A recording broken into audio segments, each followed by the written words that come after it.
जय हिंद दोस्तों, मैं हूं पवन कुमार। आप सभी का स्वागत है आपके अपने YouTube channel online services with Kohli में। आज हम इस वीडियो में बात करेंगे railway requirement cell northern region RRC NR Delhi region apprentice requirement 2023 के फॉर्म फिलअप के बारे में।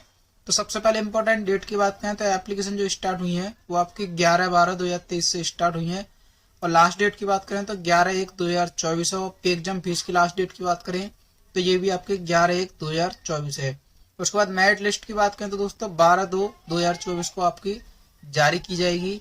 उसके बाद एप्लीकेशन फीस की बात करें तो दोस्तों जनरल ओबीसी ईडब्ल्यूएस के लिए 100 रुपये है और SC ST और ऑल कैटेगरी फीमेल्स के लिए यहाँ पे कोई चार्ज नहीं है, इसका 0 है।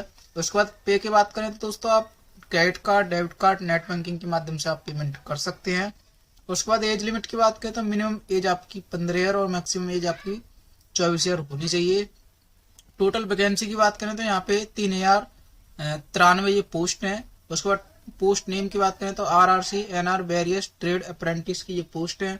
जो कि एलिजिबिलिटी की बात करें तो यहाँ पे class 10th high school exam with minimum 50% marks and ITI या फिर NCVT सर्टिफिकेट आपके पास होना चाहिए, तो आप इसको अप्लाई कर सकते हैं। उसके बाद दोस्तों यूनिट वाइज वैकेंसी डिटेल, तो दोस्तों एक क्लस्टर लखनऊ की यूनिट है, यहाँ पे डिवीजन नेम है ये दोस्तों, कैटेगरी वाइज यहाँ पे दे रखा है, ये आपको चेक कर लेना है। उसके बाद दोस्तों अम्बाला की है, ये दिल्ली की है, तो दोस्तों आप जिससे भी करना चाहते हैं वो आपको अपने हिसाब से ये यहाँ पे चेक कर लेना है। ये फिरोजपुर की है। उसके बाद फिर थोड़ा सा नीचे आएंगे दोस्तों, यहाँ पे हाउ टू फिल के बारे में लिखा हुआ है, तो मैं भी आपको स्टेप बाय स्टेप बताऊंगा कि फॉर्म आपको कैसे फिल करना है। उसके बाद फिर थोड़ा सा नीचे आएंगे दोस्तों, डाउनलोड नोटिफिकेशन। तो नोटिफिकेशन का लिंक जो है दोस्तों मैं आपको डिस्क्रिप्शन बॉक्स में दे दूंगा, वहां से आप डाउनलोड कर सकते हैं। उसके बाद अप्लाई का भी लिंक मैं आपको डिस्क्रिप्शन बॉक्स में दे दूंगा, वहां से भी आप अप्लाई कर सकते हैं। तो अप्लाई करने के लिए दोस्तों सबसे पहले आपको रजिस्ट्रेशन पर क्लिक करना है। उसके बाद दोस्तों कुछ इस प्रकार इंटरफेस खुल जाओ। तो दोस्तों यहाँ पे रजिस्ट्रेशन के लिए आपको सबसे पहले ये डिटेल्स फिल करनी है। तो यहाँ पे आपको कैंडिडेट का नाम फिल करना है, आपको फुल नाम फिल करना है। उसके बाद फिर आपको ईमेल आईडी फिल करनी है जो आप रजिस्टर करना चाहते हैं। उसके बाद फिर आपको यहाँ पे मोबाइल नंबर फिल करना है और यहाँ पे आपको आधार नंबर फिल करना है। उसके बाद जो आपकी डेट ऑफ बर्थ है दोस्तों वो आपको यहाँ पे डेट ऑफ बर्थ सिलेक्ट करनी है। उसके बाद फिर आपको जेंडर सिलेक्ट करना है, मेल फीमेल या ट्रांसजेंडर। उसके बाद फिर आपको कैटेगरी सिलेक्ट करनी है जो आपकी कैटेगरी है। उसके बाद अगर आप फिजिकल चैलेंज हैं, अगर आप दिव्यांग हैं तो आप दोस्तों इनमें से कैटेगरी सिलेक्ट कर सकते हैं। अगर आप नहीं है तो नो पर क्लिक करेंगे। उसके बाद दोस्तों एक्स सर्विसमैन, अगर आप एक्स सर्विसमैन हैं तो इनमें से आप कैटेगरी में से सिलेक्ट करेंगे, नहीं है तो आप नो पर क्लिक करेंगे। उसके बाद फिर आपको रजिस्टर पर क्लिक करना है। उसके बाद दोस्तों do you want to save the registration form, अब आपको ओके पर क्लिक करना है। उसके बाद दोस्तों your are now successfully registered, तो दोस्तों रजिस्ट्रेशन जो आपका सक्सेसफुल हो चुका है और ये आपके login ID and user ID and password आपको ईमेल आईडी पर भी आपको रिसीव कर दिया जाएगा, रिसीव आपको हो जाएगा। उसके बाद दोस्तों फिर आपको यहाँ पे लॉगिन करना होगा, तो लॉगिन करने के लिए आपको लॉगिन पर क्लिक करना है। उसके बाद दोस्तों फिर आपको जो आपकी यूजर आईडी है वो आपको जो आपकी ईमेल पर आपको रिसीव हुई है वो यूजर आईडी आपको यहाँ पे फिल करनी है। जो पासवर्ड रिसीव हुआ है वो पासवर्ड आपको यहाँ पे फिल करना है। उसके बाद लॉगिन पर क्लिक करना है। लॉगिन करने के बाद दोस्तों कुछ इस प्रकार इंटरफेस खुल जाएगा। तो दोस्तों अब यहाँ पे आपको फिल एप्लीकेशन पेमेंट एक्सपेक्टेड पर आपको क्लिक करना है। उसके बाद फिर आपको यहाँ पे फिलअप एप्लीकेशन पर क्लिक करना है। उसके बाद दोस्तों कुछ इस प्रकार इंटरफेस खुल जाएगा। तो दोस्तों अब यहाँ पे आपको पर्सनल डिटेल फिल करनी है। तो सबसे पहले आपको यहाँ पे फादर्स नेम फिल करना है। यहाँ पे आपको नेशनलिटी में इंडियन सिलेक्ट करना है। उसके बाद जो आपका धर्म है वो आपको यहाँ पे धर्म सिलेक्ट करना है। उसके बाद दोस्तों आइडेंटिफिकेशन 1 में आपका कोई बॉडी पर कोई कट का निशान है या तिल का निशान है वो फिल करना है। उसके बाद दोस्तों आइडेंटिफिकेशन 2 में भी आपको कोई कट का या तिल का निशान है वो आपको यहाँ पे फिल करना है। उसके बाद एड्रेस लाइन 1, एड्रेस लाइन 2 और एड्रेस लाइन 3 में आपको कंप्लीट एड्रेस फिल करना है। उसके बाद फिर जो आपका स्टेट है वो आपको स्टेट सिलेक्ट करना है। उसके बाद स्पेसिफिक सिटी, आपको सिटी नेम आपको फिल करना है। उसके बाद जो आपके एरिया का पिन कोड है वो एरिया का पिन कोड आपको फिल करना है। उसके बाद नियरेस्ट रेलवे स्टेशन, आपको रेलवे स्टेशन का नाम आपको फिल करना है। उसके बाद फिर आपको थोड़ा सा नीचे आना है, यहाँ पे आपको एप्लीकेशन डिटेल फिल करनी है। तो सबसे पहले ट्रेड क्वालिफिकेशन, किस ट्रेड में आपने क्वालिफाई किया है वो आपको यहाँ पे ट्रेड नेम फिल करना है। उसके बाद ITI institute affiliated and recognised by state central government authority. तो दोस्तों अब यहाँ पे आपको रिकॉग्नाइज्ड बाय, तो दोस्तों यहाँ पे आपको स्टेट सिलेक्ट करना है, किस स्टेट से आपने कंप्लीट किया है। उसके बाद फिर ट्रेड ऑप्शन, तो जो आप जिस ट्रेड से आपने किया है वो ट्रेड आपको सिलेक्ट करनी है। उसके बाद दोस्तों क्लस्टर ऑप्शन आपको सिलेक्ट करना है, किस क्लस्टर के लिए आप अप्लाई करना चाहते हैं वो आपको यहाँ पे सिलेक्ट करना है।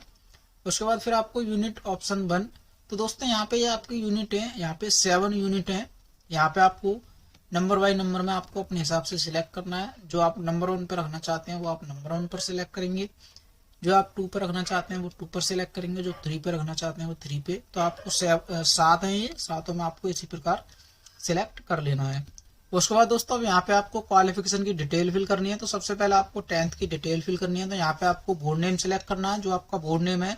उसके बाद यहाँ पे आपको ईयर ऑफ पासिंग फिल करनी है। उसके बाद जो आपका मार्क मोड है, जैसे मार्क, CGPA या ग्रेड जो है आपका, वो आप सिलेक्ट करेंगे। अगर आपका मार्क है तो आप मार्क सिलेक्ट करेंगे। उसके बाद मैक्सिमम मार्क फिल करने हैं।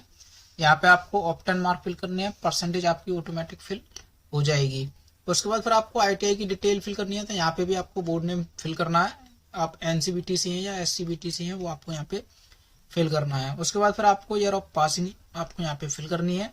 और यहाँ पे आपको ये दोस्तों यहाँ पे आप लोग को ना ITI सेमेस्टर 1, सेमेस्टर 2, सेमेस्टर 3 की यहाँ पे और 4 की भी डिटेल आपको यहाँ पे फिल करनी है। तो यहाँ पे आपको ईयर ऑफ पासिंग सिलेक्ट करनी है, फिल करनी है। उसके बाद यहाँ पे मैक्सिमम मार्क फिल करनी है, ऑप्टन मार्क फिल करनी है, परसेंटेज आपकी ऑटोमेटिक फिल हो जाएगी।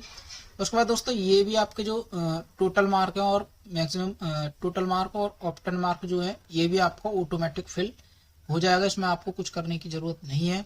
उसके बाद फिर आपको सेव एप्लीकेशन पर क्लिक करना है। उसके बाद दोस्तों do you want to save the application, okay पर क्लिक करना है। उसके बाद दोस्तों आपको यहाँ पे your application has been update, अब यहाँ पे आपको क्लिक टू अपलोड डॉक्यूमेंट पर आपको क्लिक करना है। उसके बाद दोस्तों कुछ इस प्रकार इंटरफेस खुल जाएगा। तो अब यहाँ पे आपको डॉक्यूमेंट अपलोड करने हैं। तो सबसे पहले आपको यहाँ पे फोटोग्राफ, उसके बाद लेफ्ट इम्प्रेशन, सिग्नेचर, 10th की मार्कशीट, 10th का सर्टिफिकेट और ITI की मार्कशीट, आपको कास्ट सर्टिफिकेट आपको अपलोड करना है। अगर आप SC ST कैटेगरी से हैं तो आपको कास्ट सर्टिफिकेट भी अपलोड करना होगा। साइज की बात करें तो दोस्तों photograph, thumb impression and signature की तो ये 10 से 50 KB तक होना चाहिए। And size of all other document, तो दोस्तों ये 50 से 100 KB तक होना चाहिए। तो डॉक्यूमेंट दोस्तों मैं यहाँ पे सभी अपलोड कर चुका हूँ, इसलिए यहाँ पे कंप्लीट स्टेटस यहाँ पे शो कर रहा है। जब आपके डॉक्यूमेंट अपलोड नहीं होंगे तो यहाँ पे पेंडिंग शो करेगा। अपलोड होने के बाद दोस्तों यहाँ पे आप डाउनलोड और डिलीट भी कर सकते हैं।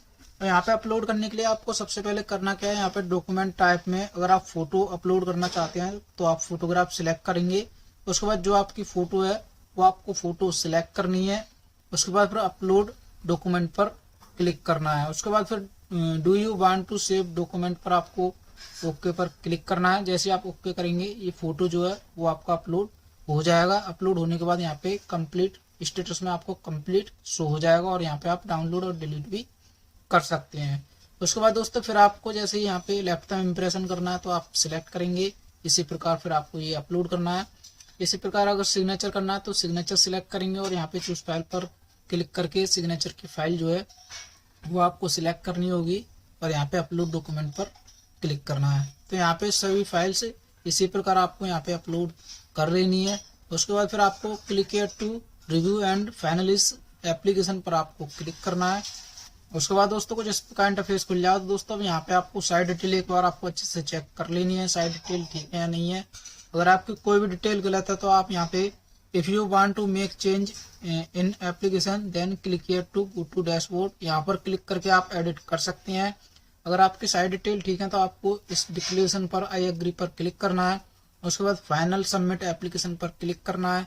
उसके बाद ओके पर क्लिक करना है। उसके बाद कुछ इस प्रकार इंटरफेस खुल जाएगा। तो दोस्तों फॉर्म जो है वो आपका कंप्लीटेड फिल हो चुका है। उसके बाद इसका फाइनल प्रिंट आउट के लिए आपको डाउनलोड प्रिंट एप्लीकेशन फॉर्म पर क्लिक करना है। क्लिक करने के बाद दोस्तों जो आपका फॉर्म है वो आपका डाउनलोड हो जाएगा और डाउनलोड होने के बाद इसका प्रिंट आउट आपको निकाल कर अपने पास रख लेना है। और दोस्तों फिर भी अगर आपको कोई क्वेरी है, अगर आपका कोई क्वेश्चन है तो आप कमेंट बॉक्स में कमेंट करके पूछ सकते हैं। वीडियो अच्छी लगी हो तो वीडियो को लाइक करें, शेयर करें एंड चैनल को सब्सक्राइब करें। धन्यवाद।